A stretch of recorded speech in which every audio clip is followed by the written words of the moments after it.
Pues sí, Joaquín, estamos en el patio de luces de Diputación con Jesús Martínez y Alejandro de la Paz, presidente y vicepresidente de ASAFAL, que nos van a explicar esta exposición que se llama El tren en el cómic. Buenas tardes. Buenas tardes.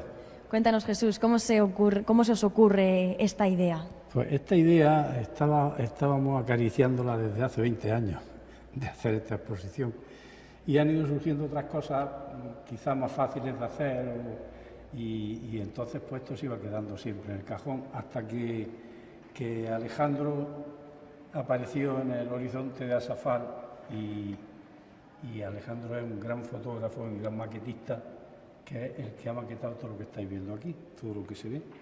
Para aquellos que nos estén viendo y sepan, bueno, saben ya cómo ha surgido la idea, pero ¿de qué se trata la idea? ¿Qué podemos ver aquí? Pues se trata de exponer cómics en los que aparece el tren, solamente cómics en los que aparece el tren. O sea que aquí no hablamos ni del Cachorro ni del Capitán Trueno, sino de los cómics que hemos encontrado nosotros. Cómics hay millones en el mundo y entonces nosotros hemos buceado un poco, hemos manejado pues cientos y cientos de ejemplares, lo cual se traduce en miles de viñetas. Hemos seleccionado, hemos descartado con mucho dolor por nuestra parte, porque todas son muy bonitas, y vuelvo a decir, aquí está el resultado. ¿Por qué han sido estas las seleccionadas con todas las que hay? ¿El por qué? Pues por un criterio de belleza de la imagen, de belleza del dibujo y de gusto nuestro. ¿Cómo está distribuida la exposición? Pues la exposición está distribuida en paneles donde hay al principio unos paneles genéricos sobre el tren en el cómic y después otro panel que es el cómic en el tebeo español de los años 50 y 60, la línea clara cuyo principal representante es el Ye, que es el autor de Tintín, y después sus discípulos que también crearon series propias, el tren y los superhéroes, el tren y la guerra, el tren en el lejano oeste, cuyos principales exponentes son Lucky Luke y el teniente Blueberry, el tebeo clásico que dio lugar a que todos los cuadernillos de historietas en España se llamaran tebeos, Mortadelo y Filemón, Poe y el misterio de Canfrán, el tren de los huérfanos y trenes de vapor. Y después, al final, tenemos aquí unos dibujicos de Picasso de 1904, representando tren, estación, el interior de un coche de viajeros, y de José Caballero, que representa a Lorca recibiendo a Pablo Neruda en la estación de Madrid. ¿Cuál es tu parte favorita? La línea clara. ¿Por qué? Porque es un dibujo muy sencillo, muy expresivo, con mucho colorido y sobre todo muy fiel a los fondos, a la figura y a los vehículos que se ven, los dibujan maravillosamente bien, los trenes, los aviones, los barcos. Jesús, me contabas que esta idea se te ocurre hace 20 años, ¿por qué ahora? Ya te he dicho que en nuestra asociación, que somos muy activos, llevamos 8 exposiciones aquí en la Diputación. Pues han ido surgiendo proyectos que eran más fáciles de hacer. Y este, ya te digo, que nos ha llevado 7 meses de trabajo buscando, seleccionando todo este tipo de viñetas y todas estas cosas. Era más trabajoso y siempre se iba quedando en el cajón. Pues muchísimas gracias. De nada. Vamos a hablar ahora con Alejandro, que es el encargado de maquetar toda la exposición. Buenas tardes, Alejandro. Hola, buenas tardes, ¿qué tal? Cuéntanos, ¿cómo ha sido este trabajo?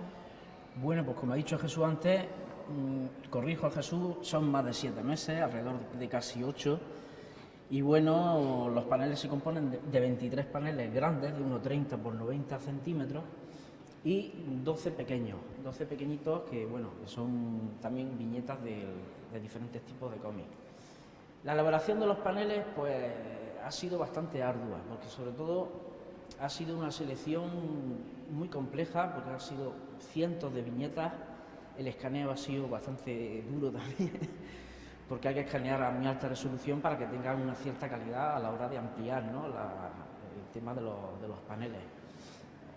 Y bueno, hay que tratarlos también como si fueran fotografías, es decir, no solamente el escaneo, sino que hay que limpiar, hay que procesar, hay que cortar y maquetar, que eso ha sido también un poquito complejo, ¿no? Pero bueno, al final se ha podido realizar bastante bien la exposición, vamos, muy bien. No sé si tenéis en mente próximos proyectos.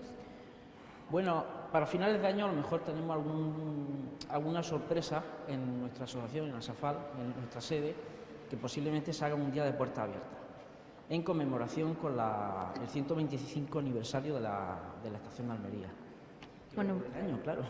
pues estaremos pendientes. ¿Y esta exposición concretamente a quién crees que va dirigida? Pues generalmente casi a todos los públicos, menos a niños pequeñitos, ¿no? Porque los niños pequeñitos, pues la verdad, pues no lo van a entender mucho, pero sobre todo a adolescentes, gente joven, a gente mayor, sobre todo que va a recordar viejos tiempos, porque hay cómics de su época, bastante antiguos, por allí, bueno, hay un montón. Pero sobre todo, en general, casi todos los públicos. Me contaba Jesús cuál era su parte favorita, ¿cuál es la tuya? Bueno, la mía, en general me gustan todos, pero yo principalmente me gustan mucho el tema de estaciones ferroviarias enormes, muy grandes, como por ejemplo la Estación Internacional de Canfranc, que hay un cómic que me regaló un amigo, y bueno, pues cuenta la historia de la estación de Canfranc. Bueno, tiene una historia tremenda del paso del oro, por el oro, el oro de los nazis, que pasó por allí, un intercambio de ciertas mercancías, bueno, es complejo, pero sobre todo estaciones grandes, es lo que más me gusta, por eso le hago un pequeño guiño a la estación de Canfranc. ¿Qué acogida está teniendo?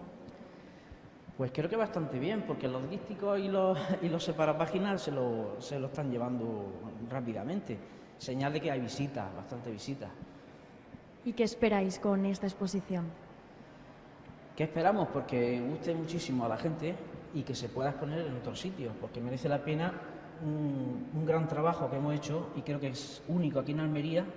No sé si en otros sitios se habrá hecho en referente al cómic, en el tren en el cómic, pero vamos, yo espero que guste a la gente y ese es el propósito, que se pueda exponer en otros lugares. Pues muchísimas gracias. Vale, a ti. Bueno, Joaquín, pues una exposición que esperan, a ver, ¿qué me piden paso? Cuénteme. Una vez metido en el proceso de elaboración, nos acordamos de que hay dos viñetistas extraordinarios en Almería, que son los que hacen la viñeta en los dos diarios, en La Voz de Almería y el Diario de Almería, Miguel Arranz y Antonio Moreno. Los invitamos y entonces tenemos dos vitrinas aquí con las viñetas en referente al tren, que han hecho muchas, porque nuestra labor, aparte de difusión cultural, es reivindicativa del tren, ya lo sabéis, constantemente estamos haciéndolo. Pues muchísimas gracias. Invitamos a todos los almerienses a que vengan, los colegios, los adolescentes, que los traigan a ver esta exposición, que les va a gustar muchísimo. Muchas gracias. Bueno, Joaquín, pues una exposición que esperan que guste a todo el mundo y que puede visitarse hasta el 10 de marzo.